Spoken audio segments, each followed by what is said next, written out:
ஆண்டவராகிய இயேசு கிறிஸ்து நாமத்திலே உங்களை வாழ்த்தி வரவேற்கிறேன்.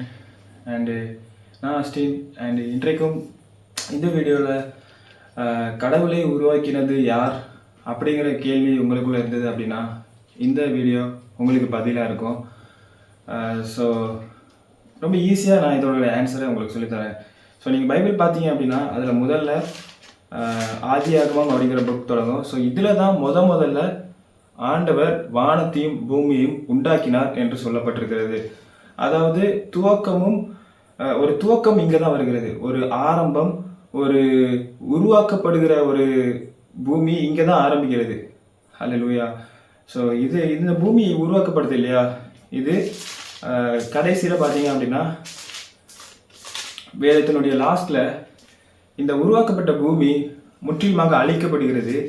அழிக்கப்பட்டு இயேசு கிறிஸ்துவனுடையவர்கள் நித்திய ஜீவனுக்குள்ளாகவும், இயேசு கிறிஸ்து அறியாதவர்கள் அல்லது சுவிசேஷத்தை கேட்டும் அவரை மறுதளித்தவர்கள், ஏற்றுக்கொள்ளாதவர்கள் நித்திய அக்கினிக்கு போகிறார்கள், நரகத்துக்கு போகிறார்கள்.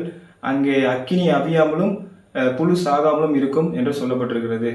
ஸோ அப்போ அந்த டைம் முடிஞ்சதுக்கப்புறம் புதிய வானம் புதிய பூமி சிருஷ்டிக்கப்படுகிறது. ஸோ அதோட பைபிள் முடியுது. புதிய வானம் புதிய பூமி சிருஷ்டிக்கப்பட்டு நித்தியம் ஆரம்பிக்கிறது, நித்திய வாழ்க்கை ஆரம்பிக்கிறது. ஸோ அதோட பைபிள் முடிகிறது. இப்போ நீங்க ஒரு மனுஷனா இந்த நடுவில் உள்ள காலகட்டத்தில் தான் பிறந்திருக்கிறீங்க. இந்த பைபிள் உலகம் ஆரம்பித்த முதல் நாள்ல இருந்து இன்றைக்கு இருக்கக்கூடிய ஏதோ ஒரு நாளில் இந்த பைபிள் சொல்லக்கூடிய ஒரு நாளுக்குள்ள தான் நம்ம இருக்கிறோம். ஏனென்று சொன்னால் இந்த காலகட்டத்துக்கு அப்புறம் இயேசு கிறிஸ்துவின் சபை எடுத்துக்கொள்ளப்படுதல் இருக்கிறது. அப்புறம் 7 வருஷம் அந்தி கிறிஸ்துவின் ஆட்சி, அதற்கப்புறம் ஒரு 1000 வருஷம் அரசாட்சி இந்த பூமியில. அதுக்கப்புறம் ஒரு மாகோக்கு யுத்தம், பிசாசானவன் கடைசியாக ஒரு பெரிய யுத்தம் செய்கிறான். அதில் இயேசு கிறிஸ்துவும் அவருடைய பரிசுத்தவான்களும் ஜெயித்து, அதுக்கப்புறம் வெள்ளை சிங்காசன நியாய தீர்ப்பு வருகிறது. அங்கதான் மொத்தமாக அது பாதாளத்தில் இருந்தவர்கள் நரகத்தில் போடப்படுகிறார்கள்.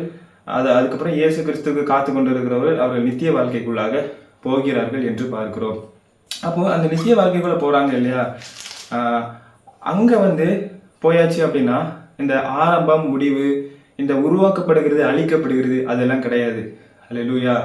எப்பவுமே ஒரே மாதிரி இருக்கும். நாம் இந்த சரீரம் கிடையாது, ஒரு நித்திய மகிமை சரீரம் வந்துடும். அங்க துவக்கம் முடிவு அதெல்லாம் கிடையாது.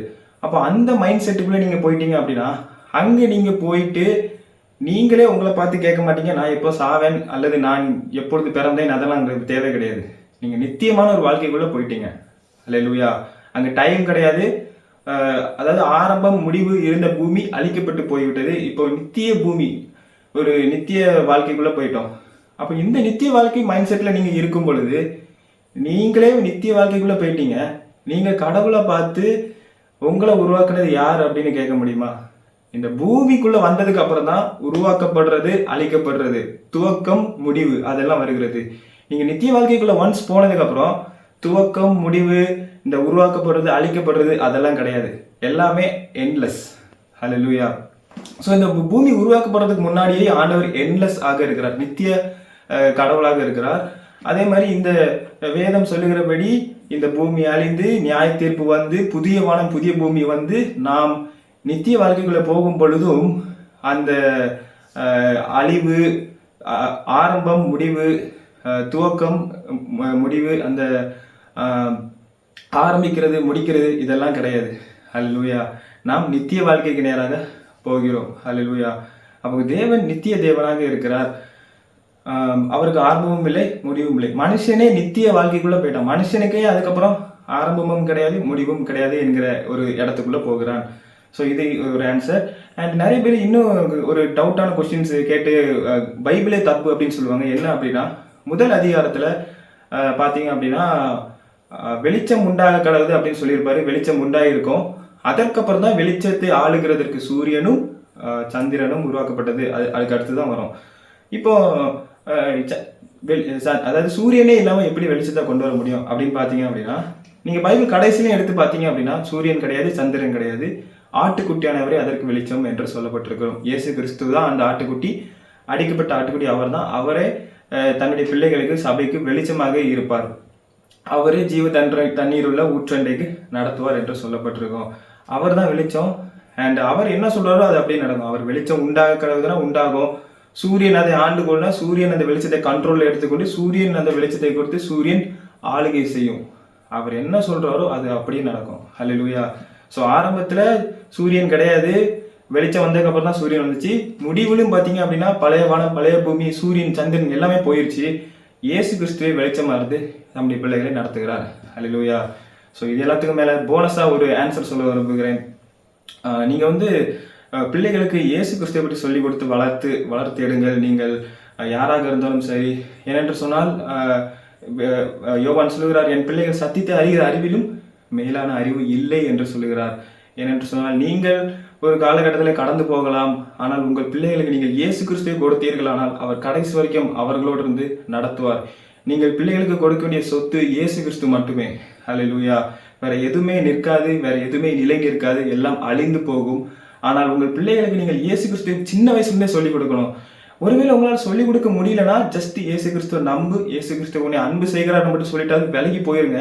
தேவையில்லாம அவிசுவாசமா இயேசு கிறிஸ்துவ குறித்தும் அவருடைய ஊழியக்காரர்களை குறித்தும் தப்பாக பேசி தவறான எண்ணங்களை உண்டாக்காதீங்க. ஏன்னா எல்லா ஊழியக்காரரும் நல்லவர்கள் அப்படி சொல்ல வரல.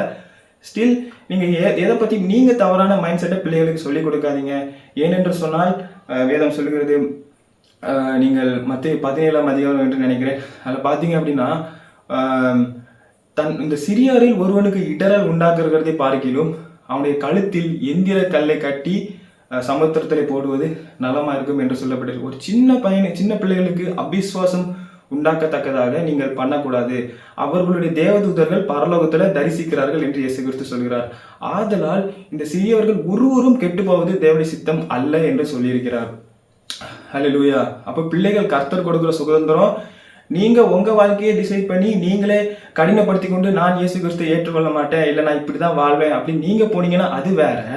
ஆனா உங்க பிள்ளைகளை நீங்க கெடுத்து விட்டு நீங்கள் ஆண்டவருக்கு பதில் சொல்ல வேண்டியிருக்கும். ஏன் உங்கள் பிள்ளைகளை அவிசுவாசத்துக்கு நேராகவும் நரகத்துக்கு நேராகவும் நடத்தினீர்கள் என்று. ஸோ நீங்க கேர்ஃபுல்லா இருந்து கொள்ளுங்க.